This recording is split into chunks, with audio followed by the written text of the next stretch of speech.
This troika of tyranny, this triangle of terror stretching from Havana to Caracas to Managua, is the cause of immense human suffering. Under President Trump, the United States is taking direct action against all three regimes to defend the rule of law, liberty, and basic human decency in our region.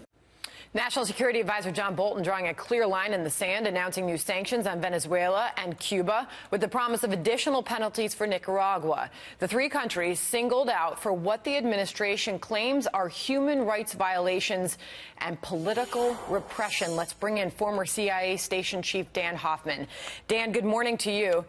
Do you agree with this move on the part of the administration? Yeah, I do. I think the administration assessed that helping these three rogue states to grow their economies would not put us on a path to deliver the political reform that the people in those nations very much deserve. And in fact, to the contrary, it provides just the resources for those countries to pursue policies which are absolutely in opposition to U.S. national security and enables them to trample on their people's democracy and human rights. So I think it's the right call for sure. So as we stated, the new sanctions he announced were on Venezuela and Cuba. He said that sanctions against Nicaragua were coming in, quote, the very near future. Can you estimate for us what the impact of these sanctions would or will be? Well, I think what we need is a whole-of-government approach, and there'll be a significant impact of the sanctions. I mean, that coupled with just general mismanagement in those countries. Venezuela sits on the world's largest oil reserves, and yet because of their economic mismanagement, their economy is greatly struggling. But we've got to watch out for China and Russia in particular, both of which have interests in the region and are pursuing those interests very much at odds with our strategy. It's really interesting when you talk about leadership. He actually took a moment during that speech to hail the elections of what he referred to as like-minded leaders in Colombia and Brazil, where, as we know, that right-wing candidate Bolsonaro won the presidency in Brazil just last week. He said, his words, he sees this as positive signs for the future of the region. Dan.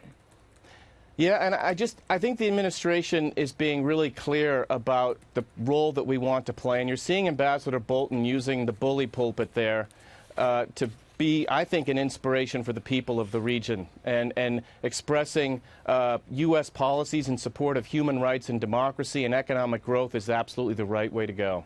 You know, that branding of the troika of tyranny, how would you describe the message that the Trump administration is putting forward with this type of announcement, and in particular the language that they're using, Dan? Well, I think we're supporting the forces of democracy in those nations, and I think it could be a real powerful inspiration for those in opposition.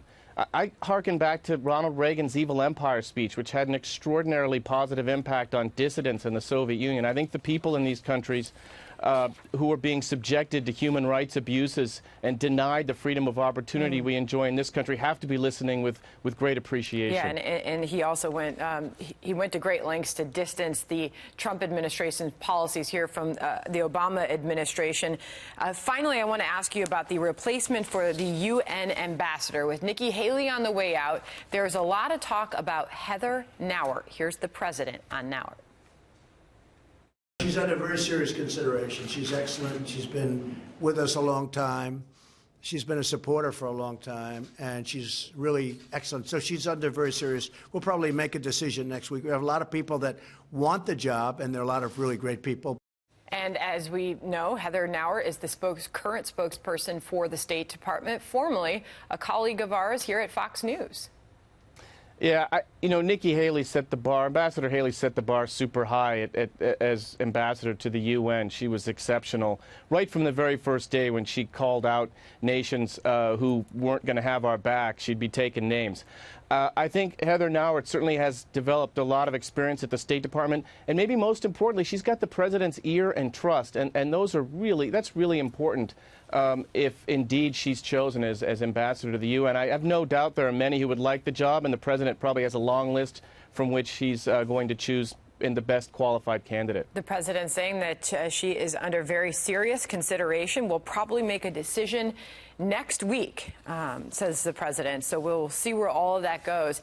Dan, great to have you on this morning. Dan Hoffman, thank you. Thank you.